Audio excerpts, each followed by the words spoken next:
Yeah, live. Love that. Tasty times. All right. This video, mental health and your workout routine. Well, is there some crossover here?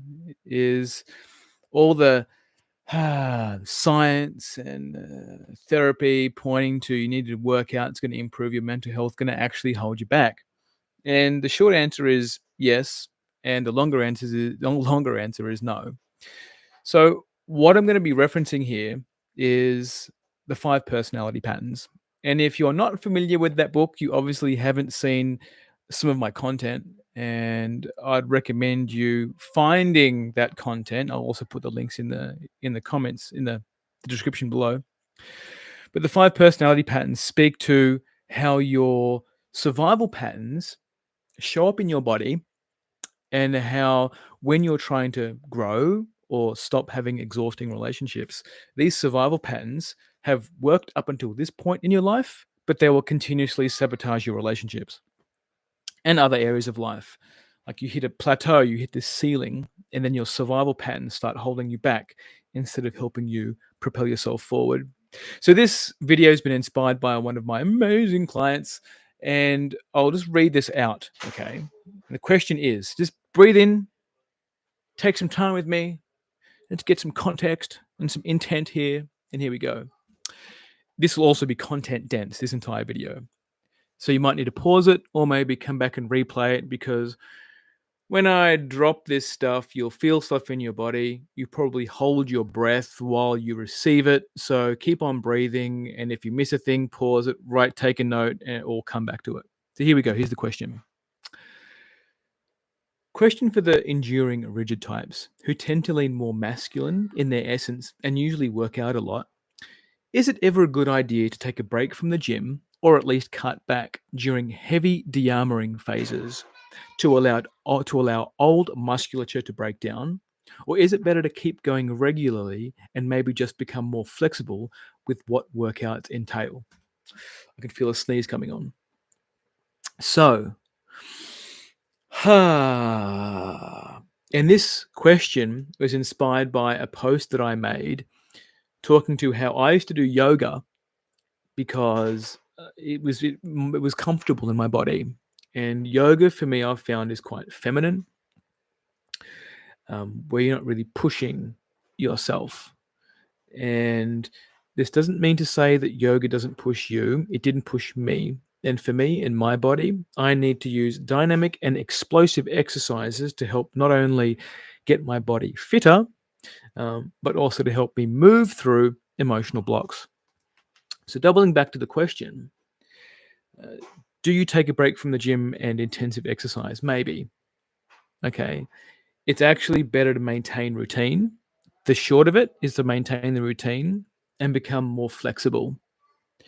And I'll explain what that is, because it'll be nuanced for every individual. There is no cookie cutter response to everybody. There is a general rule, yes.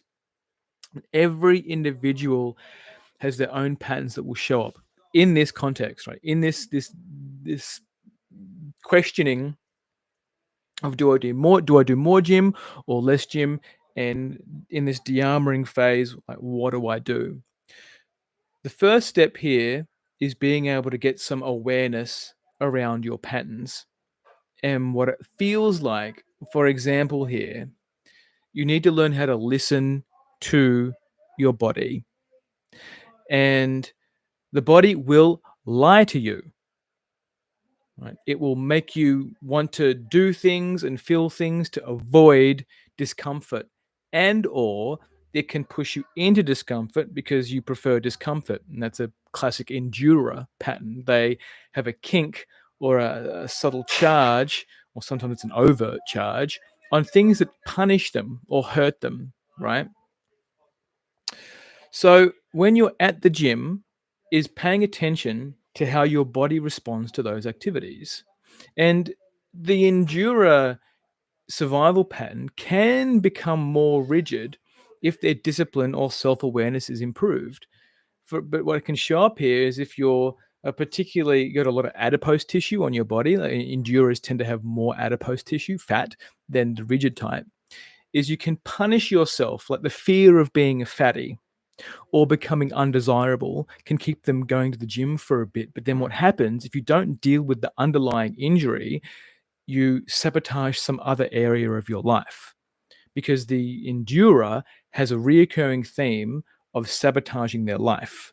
And they might try and blame something else. Like they'll blame their boss, they'll blame the country, they'll blame something else. But really, it's you. You've done it. There's been a voice that you've been avoiding listening to, whether it's changing state, whether it's moving house, ending a relationship, ending a job. There's a desire to remain comfortable because the unknown is so uncomfortable, right? So in that, the endurer can really punish their body internally. You need to listen to your self-talk. The endurer has the nastiest inner critic. Okay, like it's evil. Their inner critic. Okay, so in that, their inner critic can be like, "Oh, you fat piece of shit! Like, no one's gonna fucking love you unless you gain like 2 kilos of muscle mass and lose 10 kilos of fat, right? No one's gonna love you for who you are. You know, you're only in here because you ate cake yesterday. You know, why couldn't you just not eat the cake, right?" So the endurer's got a ruthless inner critic, and that can work up until a point. But if you can't love yourself through that pain, you wire into your body this self-depreciating talk, and then you wonder why you end up with partners when the truth comes out. They speak to you exactly how you speak to yourself. Hmm? Or they treat you exactly how you treat yourself at the gym. And like I mentioned at the start of this, like studies show that depression can be improved by physical activity. And that's great. Thanks, studies. Tip my hat to you. Tip my hat to you. But what they don't talk to is the underlying self-depreciation that initiated the depression in the first place. Because the endurer holds in, they hold in what they're really feeling, and that can be grief. It's usually rage, but that can also be grief, because underneath the rage is grief of a life half lived, of someone who couldn't love you, of parents who couldn't help you express what was really going on for you, of parents who repressed themselves and they couldn't hold the space for you because you were angry, you were sad.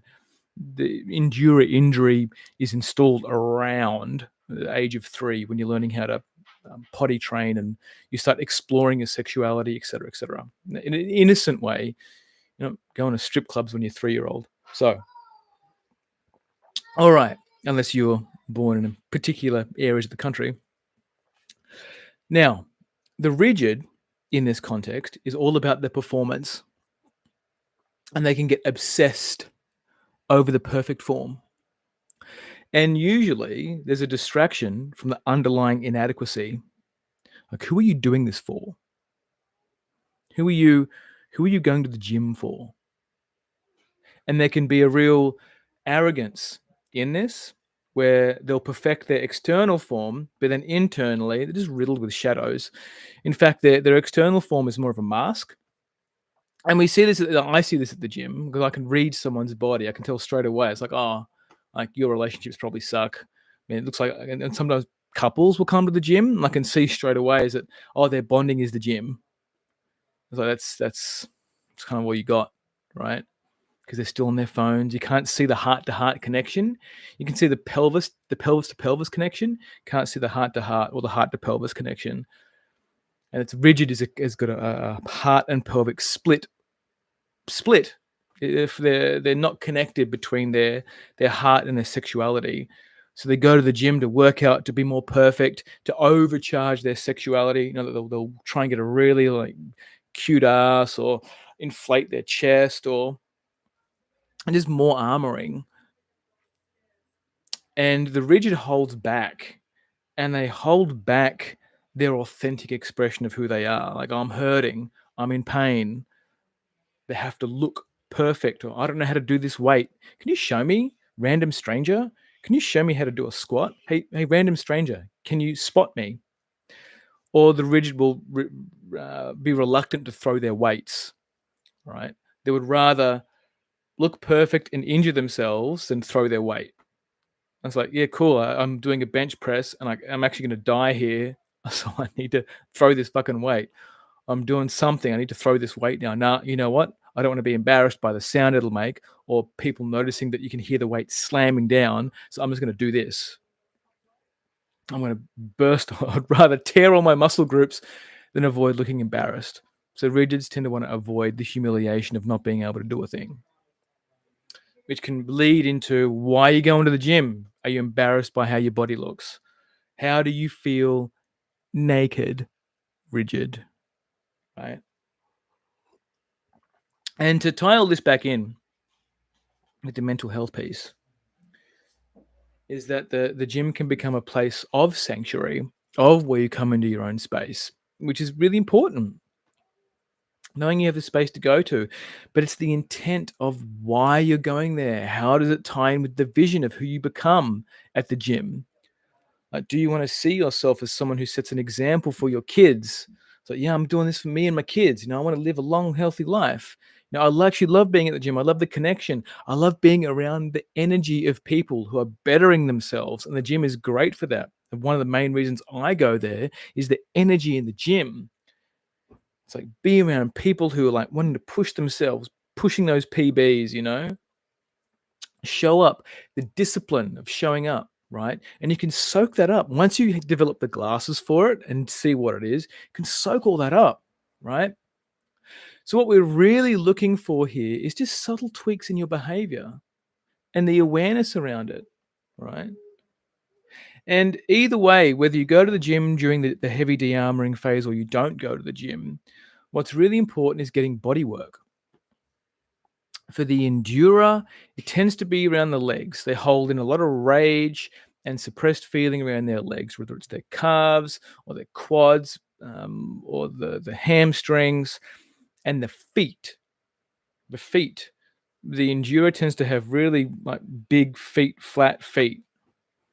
Typically, it doesn't always have to be the case. So getting like a prickly ball, a spiky ball, and working their feet, being present with what the spiky ball sensation is sending through the feet, being able to be with that, not trying to discover what's in there, but just being with the body, breathing into spaces in the body that tend to be numb or you don't prioritize. And for the rigid, it tends to be around the chest, armoring around the chest and the back and the pelvis. And I've spoken about this before in some of my other content, is getting into the bum. So getting like an elbow, someone actually massaging the bum. A lot of masseuses don't want to go into the bum. You might need to request it. Hey, look, I'd love it if you got some get some knuckle deep into my ass. Not that way, with your whole arm. Like I need to feel into my glutes, right? Get in and around my tailbone. I get into the side there, get into the hips, and feel it. Feel it and breathe into it. Don't breathe through it, breathe into it. Like if you need to wince, then wince, Know that your body's going into a place. This is where a lot of sexual shame is held, where women have let men into them that are unclean. And then for men who have pushed through their want to stop thrusting or being in a physical intimate relationship, being physically intimate, and they push through, they endure, or the rigid wants to get to the goal. So I've got to I've got to get to the end of this. It's all stored in the hips and the bum. And this might sound new to you. It's not new to me because I've come out the other side of this. Like all the stuff that's been held into my body and being worked through by body work. So for me, and my journey with this is knowing when to go to the sauna, when to go do some yoga, when to just stop and lie on a tennis ball, find the tight spots in my back, go to the various masseuses that I have in my area, whether it's remedial, craniosacral, Chinasang, whatever it is. Chinasang's great for the endurer because they focus on the belly, and the endurer has an issue with digestion. So does the merging pattern. But for the endurer, it's around the belly. I can get you some Chinasang, Chinisang. I think that's how you pronounce it. around the belly is really important, to be able to just feel whatever's stuck in the belly, because around that toddler age is when parents can start force feeding you things, or they start medicating you with food. Like, oh, I'm upset. Here, have a banana. Here, I'm upset. Here, have an icy pole. Have some ice cream. Stop crying. Just put some food in your face or a boob in your face. Right? This gets hardwired into the body, and you start to, when you get upset, you lean to food. You lean to things that your body knows is nurturing or self-soothing, because you're looking to your parents to inform you of how to deal with your emotions. If your parents don't know how to do that, then they'll medicate you with food or whatever. So going to the gym, in summary, I have no idea how long I've been talking for. How long I've been talking for? About 15 minutes. Great. So in summary, keep up the gym routine while you're de-armoring. This is about awareness of patterns in the body first. By me speaking to this, there will naturally be another de-armoring process going on in the subconscious, because your body now knows what I've told you. You cannot unlearn what I've just told you. So during a de-armoring phase, a heavy de-armoring phase, it's learning how to listen to your body, knowing when to stop, knowing when to maybe cut back, only like spend like 3/4 of your strength in this exercise. Listen to your internal voice. Knowing when to leave, knowing that your feelings can lie to you, know that that internal voice can lie to you on both sides of the spectrum, either to leave early or stay longer. For example, you might have hit your limit, and then you just want to do that one more exercise, and then you hurt yourself. Or you need to do that one more exercise just to get that little kick of like, now I'll push my personal best today. So the test is, can you leave satisfied? Can you leave genuinely knowing that you've done your best? And that's what all of this is about.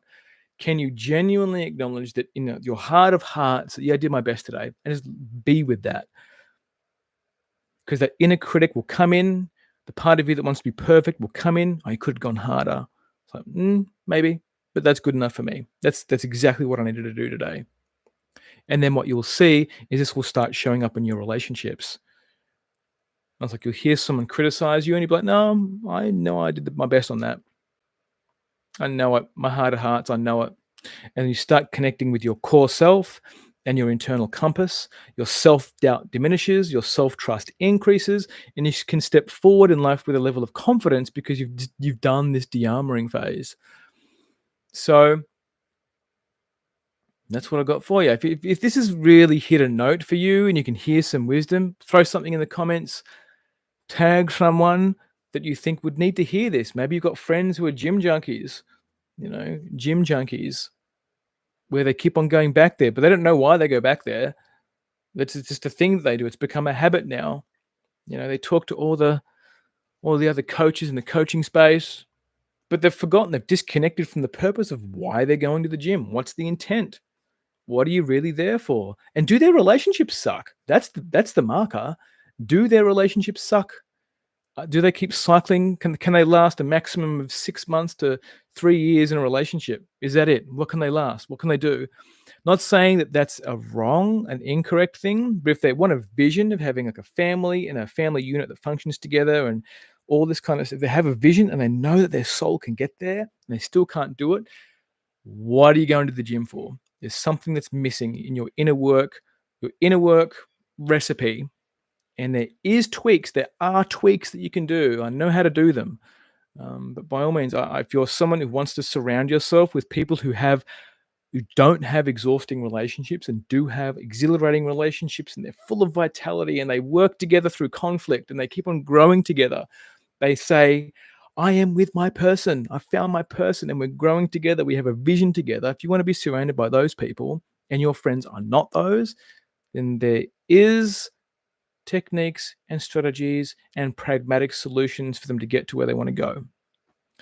And I know a guy, his name's John Kai Wallace, and he has a lot of content on it. So tag them in it, or share it with them, or keep it in the back of your mind, because you might bump into someone after this conversation. Then you've got the pieces here they can have a look at. All right. Mad love. Bye.